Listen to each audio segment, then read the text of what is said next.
Amanda disappeared on her way home after leaving her job at Burger King on West 110th and Lorraine, a day before her 17th birthday. You would roll your eyes and scoff. 3 missing women, gone since they were girls, found alive together a decade later in the same Cleveland house. A true horror story coming back to life, the Cleveland kidnappings.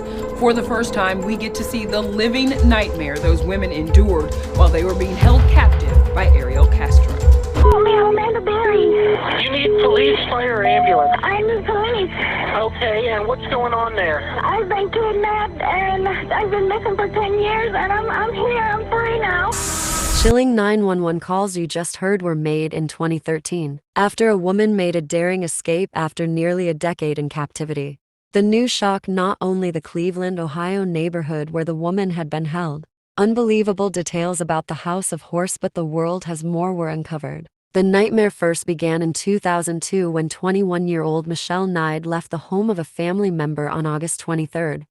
Michelle had been on her way to a case management meeting about the custody of her 2-year-old son Joey when she got lost. While trying to figure out where exactly she was, Michelle was stopped on the street by a man who she quickly recognized as the father of one of her friends. Trusting this man was the worst mistake of her life. Growing up, Michelle had a difficult home life where her family struggled to get by. She spent much of her time helping to care for her siblings, but claimed to have been abused as a child and teen. At only 14, it all became too much for her and she ran away from home, choosing to live on the streets instead. Eventually, Michelle decided to move back home and return to high school. Then at 18, Michelle became pregnant, allegedly as a result of an assault. Soon after, she gave birth to her son Joey. Though she wanted to be the best mother possible for her son, Michelle eventually lost custody of him in 2002 after an incident, reportedly involving her mother's boyfriend.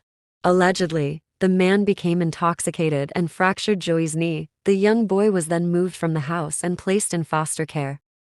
She was on her way to a meeting hoping to regain custody of Joey when then 42-year-old Ariel Castro pulled over to offer her a lift to the hearing. Because Michelle knew him casually through one of his 4 children, she agreed. Castro worked as a school bus driver for the Cleveland Metropolitan School District and was a local musician. In the car, the two got to talking and Castro offered Michelle a puppy. The young mom was thrilled. Thinking a puppy would make for a great present to Joey, Castro told her they could pick up the puppy from his house before they continued to the meeting. But there was no puppy. Castro had likely been thinking about abducting someone for a long time. When he saw Michelle walking alone and she agreed to get in the car, he was presented with the perfect opportunity to carry out his fantasy. When they got to Castro's 2207 Seymour Avenue home, and Michelle went inside, she had no idea that she would never be allowed to leave. Once in the home, Castro struck. He wrapped an extension cord around her neck, binding her arms and legs, and shoved a sock into her mouth to prevent her from screaming for help. Castro told him, "You're not gonna leave for a long time," and began taking off his clothes. Terrified, Michelle started to beg him to let her go, telling him that she needed to get her son. Castro's response was to tear the photo of Joey she carried into tiny pieces. It was the only picture she had of him. He told her that she would never see her son again. He kept her chained in the dark basement for days and put a motorcycle helmet over her head to muffle her screams. This was just the first of repeated unimaginable horrors that Castro inflicted upon Michelle. He assaulted and beat her multiple times a day to keep her cries from being heard, and he played loud music to drown them out. At some point, Castro had allowed Michelle to have a pet dog, a pit bull puppy she named Lobo, but she claimed that when the dog bit him trying to protect her from him, he broke its neck in front of her. Castro felt a huge rush of power in those first few days with Michelle. He had complete control. He dictated when she could eat, what she wore, where she slept, what items she was allowed to have, and what happened to her own body. Killing the dog in front of her was another another show of power, and likely a scare tactic as well. He wanted her to be afraid and know that he was in charge. Castro lived alone, so there was no chance of anyone else stumbling upon Michelle hidden there. Though he had 4 children, none of them lived with him. His ex-common-law wife had custody of the children and she moved out. It was her mother, Barbara Knight, who filed the missing person report about Michelle. The report describes what she was last seen wearing and states that she had a mental condition and that she confused her surroundings a lot. which may have been what happened just before Castro found her. Despite being kidnapped in broad daylight, the police believed that, because Michelle had run away before, she might have done it again. They assumed that because she had lost custody of Joey, she decided to leave. This assumption may have greatly impacted any search efforts to find her. Michelle's case was eventually forgotten. Her name was taken off the missing persons database, only 15 months after she was reported missing. Though she didn't know it, her mother still continued to search for her. However, some reports claim that her family made very little attempt to find her. When there was no sign of what had happened to Michelle, her son was eventually adopted by another family. On at least one occasion, Michelle tried to escape the house of horrors where Castro kept her confined. During her attempt, her neck and back were hurt so badly, she was afraid to try again. She said, "We had no way to get out of that house, and even if we tried, we got hurt." 7 months after Michelle had been kidnapped and held captive, 16-year-old Amanda Berry got up and got ready for work at a fast food restaurant on April 21, 2003. She thought about calling in. Since the next day was her 17th birthday, her entire life would have been different if she hadn't gone to work that day. It was during her walk home, only a few blocks from her house, that everything went horribly wrong. There was a car sitting in a driveway at an angle, where she had to go around. Amanda remembered smiling at the people inside the vehicle, a man and his daughter, because the daughter looked familiar to her. She believed it was one of her friends she had known in middle school. But then the car started following after her as she walked. The man pulled up to her and asked if she wanted a ride home, and Amanda realized that the girl was no longer inside. When Amanda commented that the girl wasn't with the man anymore, he told her that his daughter was at his house, and asked Amanda if she wanted to see her. Believing that the man was the father of her friend and therefore trustworthy, Amanda told him yes, a choice she would come to deeply regret. Amanda had gone to school with 2 of Castro's daughters, but what she didn't know was that neither lived with him, and in fact, they lived in a different neighborhood with their mother. Though it isn't entirely clear, it appears that Castro had been dropping off one of his daughters before he spotted Amanda, and took advantage of the fact that she knew his daughter to lure her to his house. When they arrived at the house on Seymour Avenue, the man told her that the girl, his daughter, must have been in the bath. As they waited, he started to show her around the house, a house she could never be allowed to leave. Castro took Amanda upstairs and showed her where another young woman was fast asleep. Amanda didn't know it at the time, but the other woman was now 22-year-old Michelle Knight. The nightmare only got worse from there. Castro forced Amanda into the next bedroom, where he told her to pull her pants down. After Amanda's wrists and ankles were bound with tape, Castro went one step further and added a belt over the tape. Around her ankles, she was chained to a pole in the basement as Castro put a helmet over her head and told her that if she stays quiet, he would take her home. It was a lie. The initial rush of power and excitement for Castro after he abducted Michelle had likely faded somewhat after 7 months, so he took Amanda to feel that huge rush again. Just like with Michelle, Amanda happened to be in the wrong place at the wrong time. Castro saw the opportunity and he acted on it. That first day, Amanda was left in the dark with only a TV for company. As much as she cried and screamed, no one came to save her. Her family reported that she was missing soon after, and she watched on TV in Castro's basement as her mother and sister made pleas for her safe return.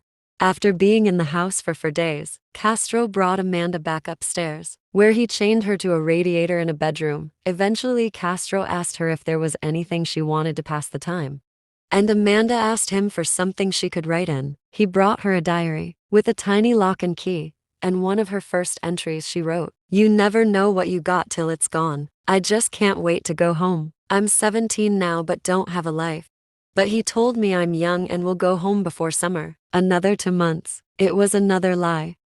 A week after abducting Amanda, Castro called her family to taunt them about how he had taken her. He referred to her as Mandy, a nickname that only those close to her ever used, which especially disturbed her family. Castro also claimed that Amanda wanted to be with him. This call was almost Castro's downfall. He was literally 2 blocks away from being caught. Around this time, the FBI had developed technology capable of tracking a cell phone's location, but it only worked if the phone was turned on. Authorities were able to narrow down the call to within 2 blocks of where Castro lived, and they staked out the area for weeks, hoping for a sign of Amanda. But Castro never turned the phone back on, and so they eventually gave up. There were thousands of reported sightings of Amanda over the years. There were even times when people reported that she had died, but her family kept hope because her body was never found. Over the years that she was held captive, Amanda addressed almost all of her diary entries to her mother, Loana Miller. She died at 43 in 2006 from heart failure, though her family said she died of a broken heart after losing Amanda, who she searched for relentlessly. She never learned what became of her daughter. It isn't known for sure how Amanda found out her mother had died, but the woman sometimes had access to a TV or VCR, where they frequently saw updates in their own missing persons cases, so she may have seen the death announced on the news. After, she still addressed her diary entries to her, but, Mother in Heaven. When Amanda was first taken, Michelle only saw her for a few minutes, but then didn't see her again for months. Castro likely kept the girls separate so they wouldn't be able to band together against them. If they were together when he wasn't around, he wouldn't know what they were discussing, especially what they were saying about him. And this would make him feel like he was not in control. Everything Castro did was about control, even with 2 women already held hostage in his house. Castro wanted more. A year after he took Amanda, he went looking for another victim. Castro promised Amanda that if he got another girl into the house, then he would finally take her home. It was another lie. Again, Castro is searching for the high of that initial abduction, because it is worn off after a year. As time passed, Castro began to anticipate the next abduction. The more he thought about doing it, the more he wanted to. He likely felt a huge thrill and rush of power each time he took a new girl. It seems that with each kidnapping, Castro felt more confident and more dangerous as he captured younger women each time. Just 5 blocks from where Amanda had been taken, Castro ran into someone he knew on April 2, 2004. Castro's daughter Ariel Castro was walking home from school with 14-year-old Gina DeJesus. The girls were going to hang out, but when Arlene's mother said no, Gina started on the long walk to her house alone. She called her own mother and told her she was on her way, but she would never make it. Arlene was the last person to see Gina before she went missing. Castro also knew Gina's father, so when his vehicle pulled up next to her on the sidewalk, she wasn't too alarmed to see him. Castro asked Gina if she had seen Arlene, and when she said she had, he asked for her help locating her. The request didn't seem out of the ordinary for the teen, so she agreed, and got into the car with him. The Castro didn't take her to find Arlene. Instead, he brought her to his house, where he asked her to help him move some equipment. By now, Gina was understandably alarmed. Then Castro's behavior changed. Instead of telling her what equipment he needed help with, he started to groom himself in front of her, trimming his eyebrows, mustache, and nose hairs. He shifted his attention to her and began inappropriately touching her. Gina warned him he could go to jail because she was so young, and he responded that she could leave. However, he had one stipulation. She had to leave out a different door than the one she came in, and to use the basement dorm. Likely just feeling relieved that she could leave, Gina didn't ask any questions. Once in the basement, Castro pounced and tried to chain her up. At first, the chains weren't tight enough and Gina managed to get loose. She tried to run. Castro caught her and overpowered her, but she managed to land a few hard kicks on him. Gina screamed for help, but he had turned up the volume of the radio in his basement and the radio in the living room so no one could hear her.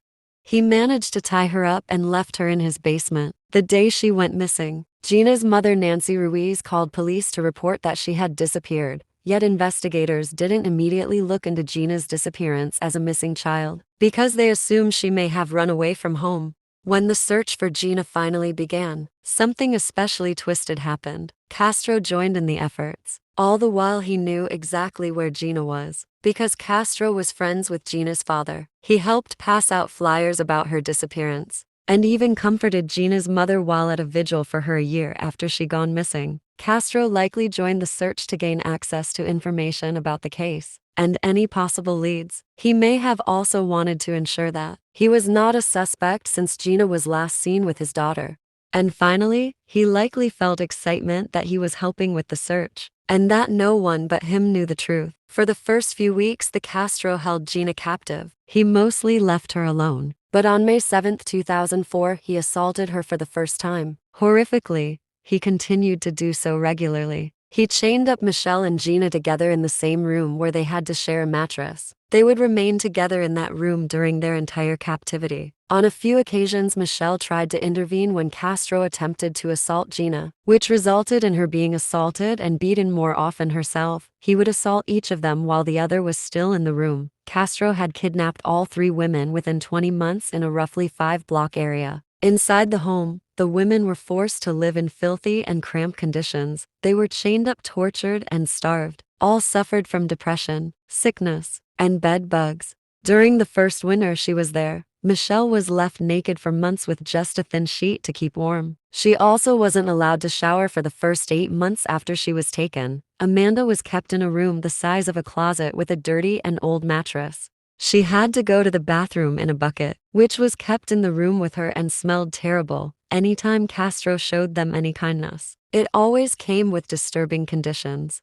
Amanda recalled that whenever he allowed her to shower, she had to shower with him. Castro frequently assaulted the women. In order to muffle any sounds of their cries for help, he used the sound system to play loud music so no one would hear them. Amanda said she tried to numb herself, but she secretly kept track of each instance of assault, with a number at the top of the pages in her diary, with the hope that one day he would be caught and punished.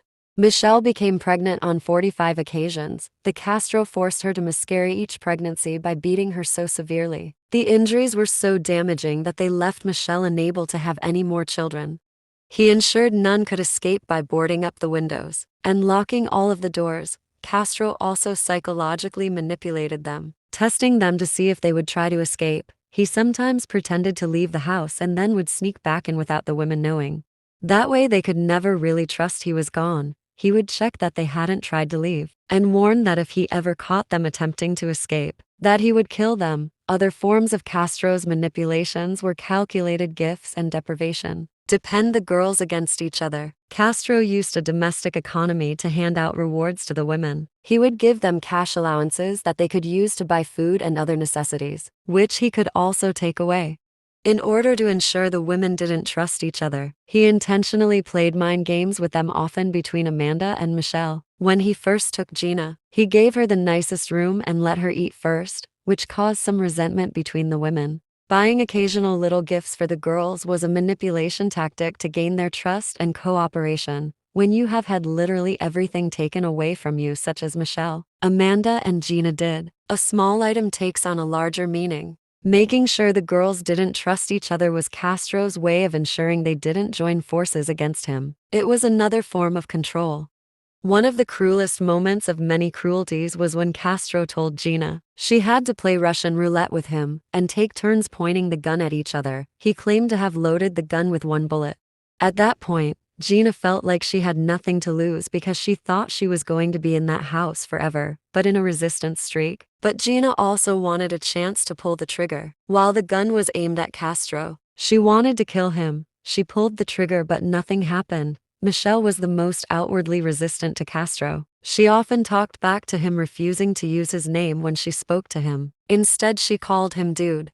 Castro disliked her the most out of his captives because she refused to break. Michelle later said he wanted to break me, and that's something he couldn't do. Because you can't break someone who's already broken. You can only make them stronger. Something that all the women held onto was hope. Whether it was finding strength and the belief that their families would never give up on them, or even resistance by fantasizing that they could kill Castro with rat poison. At first, the 3 girls were kept separate from each other in different rooms of the house.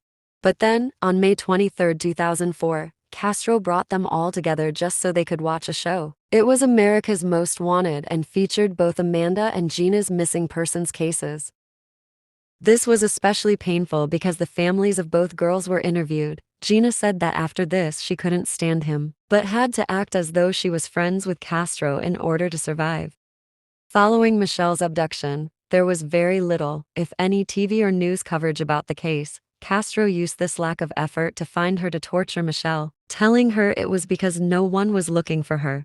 This was made all the worse when Amanda Berry's mother appeared on the news. Castro would twist this to make Michelle feel even more alone in comparison. After bringing the women together to watch TV, they started to talk to each other. Well, They spoke to each other whenever they had the chance, because Castro actually forbade them from speaking among themselves. He put gates up to keep them apart, but they could still speak, and when he closed the doors to stop them, they communicated through pictures and notes, carefully slid under doors, whenever Castro left them in the house alone, which was very infrequently.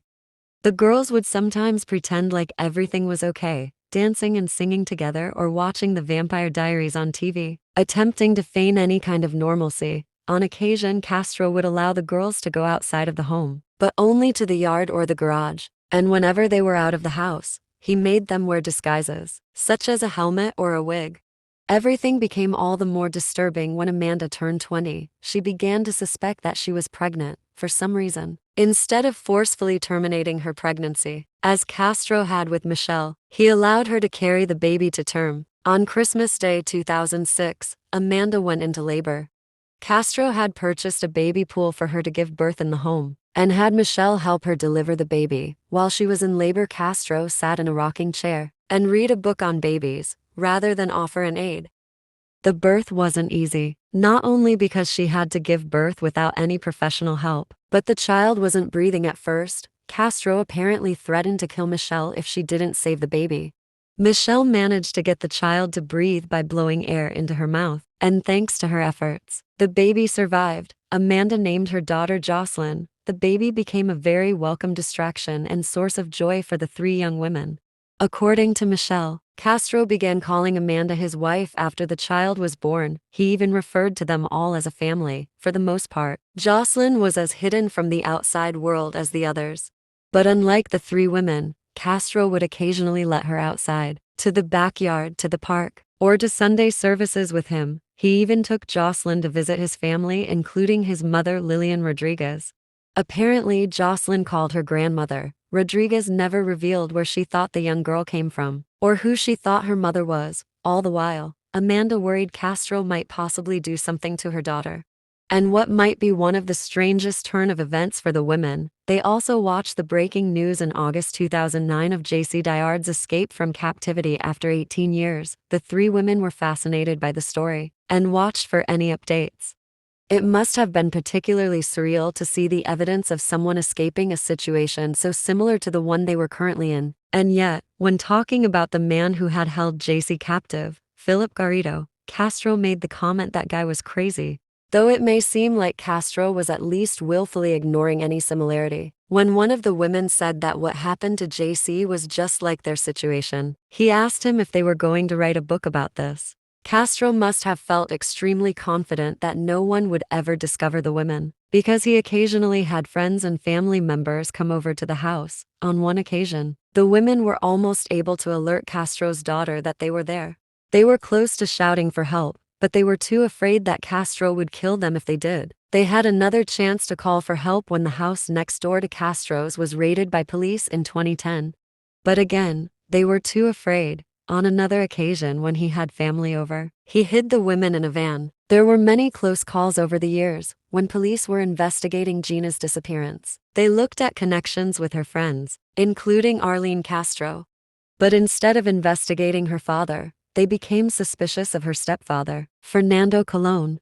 Colon claimed that during an interview with police, he told them that the person they should really be looking into was Castro, as he also knew Gina. He alleges that he even said that Castro was known to be violent. However, nothing ever came of the tip, and the FBI claims that they have no written record of Colon saying this. Another close call for the women in Castro's house quite literally involved Castro's other daughter Angie, who found a weird message on her answering machine. The message sounded like it was left after her number had been pocket dialed. But the frightening part was that she could hear the voice of a young woman screaming and shouting, "Get away from me." Concerned about what she had heard, Angie reported the message to the police, who traced the call, but instead of tracing it to Castro, they believed the call came from a different phone. Gina's mother would later assert that some kind of mistake must have been made when the call was traced, because she believes it had come from Castro. At one point, the police believed that Amanda's case was solved, when Robert Wolford, a man already convicted of murder in 2007, admitted in 2012 that he had also killed Amanda Berry. This was, of course, a lie. but investigators didn't know that at the time. Not only did Wolford pass a lie detector test, a notoriously unreliable measurement of truth, but he claimed that he could lead the police to Amanda's remains. Even though it wasn't the conclusion anyone was hoping for with Amanda's case, the police and her family had their hopes up that they would finally have answers. Oddly, the area where Wolford told the police they could find her body was nearby to where Amanda was actually trapped alive in Castro's house. Investigators didn't find any remains. As the excavation was filmed by the news, Castro's brother Pedro was actually seen pointing at the efforts and saying that's a waste of money. The police dug up one other backyard in their search for Amanda. Everything changed. On May 6, 2013, Jocelyn, who had more freedom in the house than the women, went downstairs. Before she ran back up to tell Amanda that, "I don't find Daddy. Daddy's nowhere around." And there was something else. For the first time, Amanda's bedroom door had been left unlocked. Amanda isn't sure if the unlocked door is another test left by Castro, but she immediately knew it was their chance. At this point, she'd been held captive for 10 long years. She made her way downstairs. Jocelyn was right. There was no sign of Castro. The front door had an alarm on it, but it was the storm door beyond that proved to be the issue. It was padlocked shut, but Amanda was determined. She pulled the door open just enough that she could stick an arm through. She started screaming for help. While this was happening, Gina feared that Castro had caught Amanda, and out of terror, told Michelle to stay with her upstairs instead of running to help Amanda. 75-year-old Rora Marty heard the calls for help, and as an arm reached out from behind the door, Marty ran over to the house across the street from hers on Seymour Avenue. The girl behind the door says to her, "I'm Amanda Berry." Marty doesn't speak much English, but she still recognized the name. She said, "You can't be Amanda. Amanda's dead," Marty said. Because of her arthritis, Marty struggles to help. Amanda pulled the door open. There are conflicting accounts about what happens next, but either way, Amanda begs for help getting the door open. And then Charles Ramsey sees her arm. He grabs the other side of the door and starts pulling, trying to get it open. When that doesn't work, he kicks at it, telling Amanda to do the same thing on the other side. And she does. The bottom panel in the storm door gives way and she can crawl through. With her 6-year-old daughter in her arms, Amanda ran to a neighbor's house to call 911. The entire time she was terrified that Castro would return and hurt her even though she was surrounded by people. Police were sent immediately to the house. They arrived at 5:54, about 2 minutes after Amanda called for help. As they arrived, they are flagged by a woman with a small child in her arms. They quickly realize that this isn't some prank call but that it's real. She's the girl from the missing person flyers, Amanda Berry. And then Amanda tells the police that she isn't alone. 2 officers force their way through the crack in the door that Amanda had escaped through. They manage to open the storm door so more officers can follow after them. They check the basement, but it was empty. Then an officer climbs the stairs and shouts, "Cleveland police." Michelle had no idea what was going on downstairs, but when she finally worked up the courage to go and find out, she opened the door to a police officer shouting. As soon as she realized it was the police, Michelle runs into the officer's arms and hugs them, shouting, "You saved me, you saved me." She told them to never let her go. The officer couldn't help but tear up. When he asks if there's anyone else, Gina DeJesus comes out of another bedroom. For the first time since they were taken, the 3 women were outside of the house. Michelle is now 32, Amanda 27, and Gina 23. The police broadcast the description of Castro's vehicle, and he was found just as he pulled into a McDonald's parking lot. He was arrested and handcuffed on the spot at 6:16 p.m. One of his male relatives was in the car with him. Not long after this, the police announced that they had arrested 2 other men on suspicion of kidnapping, Castro's brothers Pedro and O'Neill. All 3 were arrested. One reason the brothers fell under suspicion was that O'Neill was with Castro at the time of his arrest. However, only Castro was charged and Pedro and O'Neill were released. Though it's hard to imagine, no one who knew Castro had any idea that he had kidnapped 3 women and held them captive in his house for over 10 years. Investigators stated that neither brother appeared to have been involved. They also said that neither had any knowledge about the 3 women. Generally speaking, most people are under no legal obligation to report a crime, whether they knew about it in advance, witnessed its commission, or found out about it after the fact. However, there are exceptions to this law.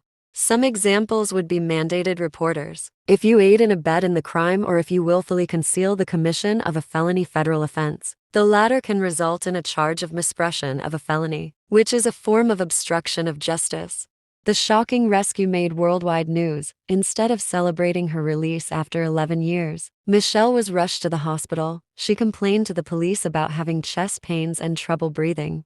She is a small woman, but at the time that she was found, she only weighed around 84 pounds. She was so tiny that the police thought she was actually a child. At the hospital, Michelle found out that she had a bacterial infection in her stomach and only had days to live. If she hadn't been freed from Castro's house, she would have died. She eventually recovered, but that wasn't the worst of it. Michelle has been left with lifelong physical damage, on top of never being able to have children, because of Castro's physical assaults.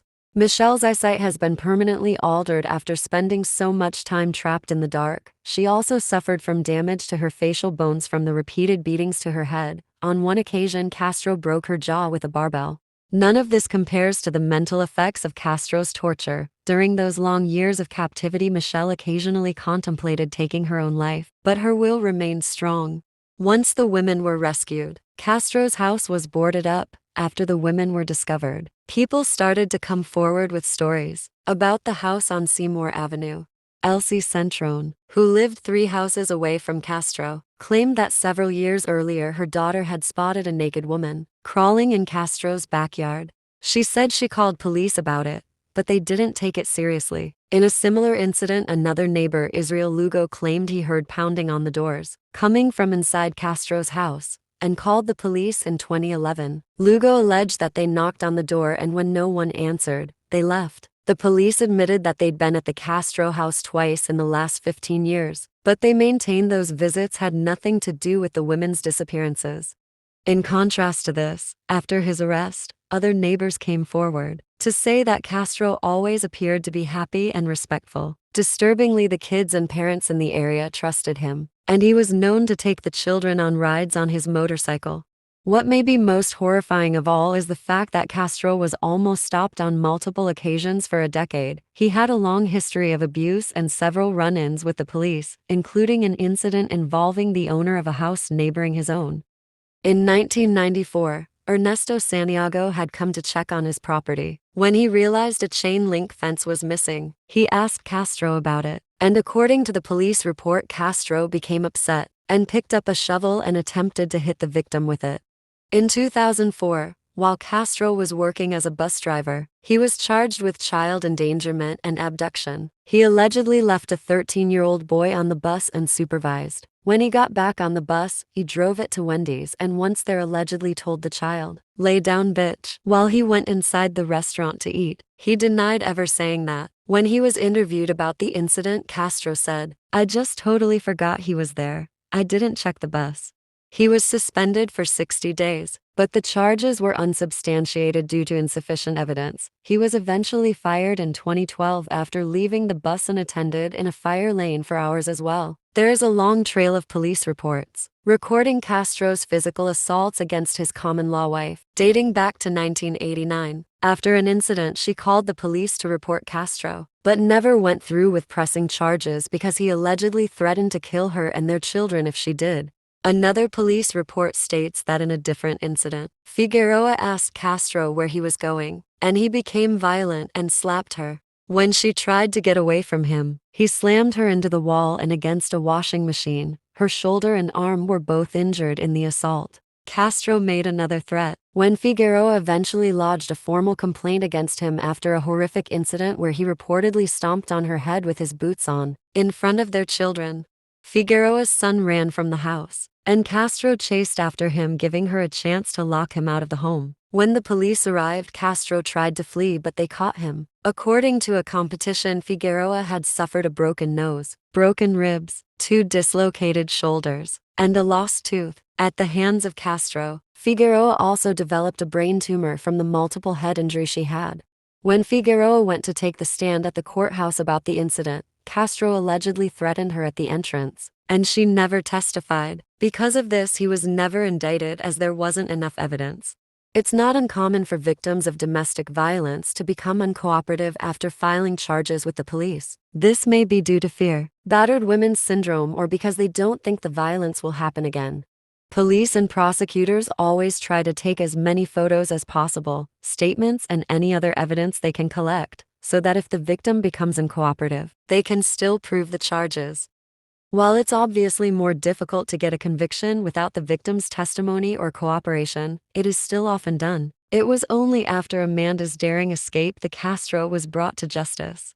During his trial, Castro claimed to have an addiction to adult content and said, "I'm not a monster, I'm sick." He also made claims that went directly against the evidence police found in the home, such as the chains and ropes used to restrain the women. Castro said that he treated the girls well, and claimed any intercourse with them was consensual. When asked about terminating Michelle's multiple pregnancies, he admitted that he had, but only after alleging it was always a mutual decision.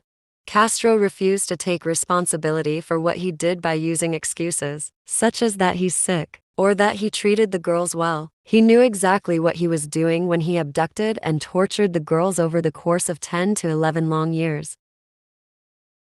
Castro is a classic narcissist and exhibited several traits of narcissistic personality disorder, including a grandiose sense of self-importance, is preoccupied with fantasies of unlimited success, power, brilliance, beauty, or ideal love, requires excessive admiration as a sense of entitlement, is interpersonally exploitative, such as takes advantage of others to achieve his own ends, lacks sympathy, shows arrogant, haughty behaviors and attitudes. He was also sadistic, meaning he derived gratification from the physical and emotional suffering he caused in other people. Castro eventually admitted he would have been easily caught at the beginning if the police had only seen the surveillance footage from Wilbur Ride Middle School near where he took Gina. In a bold statement of stomach-churning irony, Castro said, "If they would have questioned me, it's possible that it would have ended right there. I feel that the FBI let those girls down." Castro's arrogant statement about how the FBI let those girls down is another example of his narcissism. Not only does he deflect any responsibility, but he is also actually blaming the FBI. Only Michelle attended Castro's sentencing hearing. She told him, "I spent 11 years in hell. Now, your hell is just beginning." On August 1, 2013, Ariel Castro was sentenced to life in prison after he pled guilty to 937 counts of kidnapping and assault in exchange to avoid the death penalty. His sentence was extended 1,000 more years. Castro never even came close to serving his sentence. The 937 counts were charges because each individual assault, kidnapping, etc., was charged as a separate offense on an indictment. While in prison, he complained frequently about the prison food, even believing it had been tampered with, and also said that the prison guards were negligent. Less than 2 months into his sentence, on September 3, 2013, Castro was found dead in his prison cell after he had taken his own life by hanging. Records from the jail show that Castro was listed as requiring special observation because he was believed to be at risk of taking his own life. Castro had complete power over multiple people for years. Being in jail was a total loss of control for him, and he couldn't stand that. He wasn't calling the shots anymore. Officers found his body 27 minutes after their last check on him, kneeling with a bed sheet tied around his neck and attached to a window hinge. Oddly, his shorts were found around his ankles, and he wasn't wearing underwear. Because of this detail, at first it was incorrectly believed that Castro may have died as a result of autoerotic asphyxiation, which would have made his death an accident. However, after speaking to other inmates, it became clear that Castro had lost weight while incarcerated, causing his pants to frequently slip down. This explained why his shorts were down when he died. Castro left a note behind where he cited scripture and wrote, "Those who confessed with their heart will be saved," and another note he wrote, "My kids and grandkids," and drew a heart around the words. Other doodles on the page were some of his family members' names, more hearts, flowers, and music notes. On one hand, Castro's death robbed the women's satisfaction of knowing that he was being punished for his many crimes. But on the other hand, their nightmare was officially over. All 3 women were eager to begin their lives after captivity, but reintroduction into society wasn't easy for any of them after a decade being held hostage. The women suffered from complex post-traumatic stress disorder. After years of abuse, Michelle was the first to speak publicly about the horror she faced as the one who had been held by Castro. Though Michelle had hopes of gaining custody of her son, she did not. Still, his adoptive parents send her photos and updates about him. It's a very difficult situation, but it would have been extremely disruptive for Joey to be uprooted from the only home he has known for most of his life. As part of moving on, Michelle changed her name to Lily Rose Lee. She has published 2 books, Finding Me and Life After Darkness, under her birth name about her life during and after those 11 years. On the anniversary that she escaped, 6th May 2016, she got married. Amanda has been able to raise Jocelyn in a healthy and safe environment since she was taken as a teen. Gina said that one of the things she always wanted to do was learn to drive. She now has her driver's license and went back to school. Amanda and Gina collaborated on a book with 2 Pulitzer Prize-winning Washington Post reporters and published their own book called Hope in 2015. Amanda and Gina are still friends to this day, but they are no longer in contact with Michelle. Gina explained that all 3 women liked each other at one point in the beginning, but their relationship was fractured. Now it appears that the ways Castro attempted to turn the women against each other had lasting effects on them. He often played Amanda and Michelle off of each other, so they never really got along. Amanda simply said that she and Michelle were 2 different people. Both Amanda and Gina have stated that they wish the best for Michelle. Amanda began hosting a segment on the news about Cleveland's missing persons cases. In 2017, Gina became an ambassador for the Northeast Ohio Amber Alert and founded the Cleveland Family Center for Missing Children and Adults.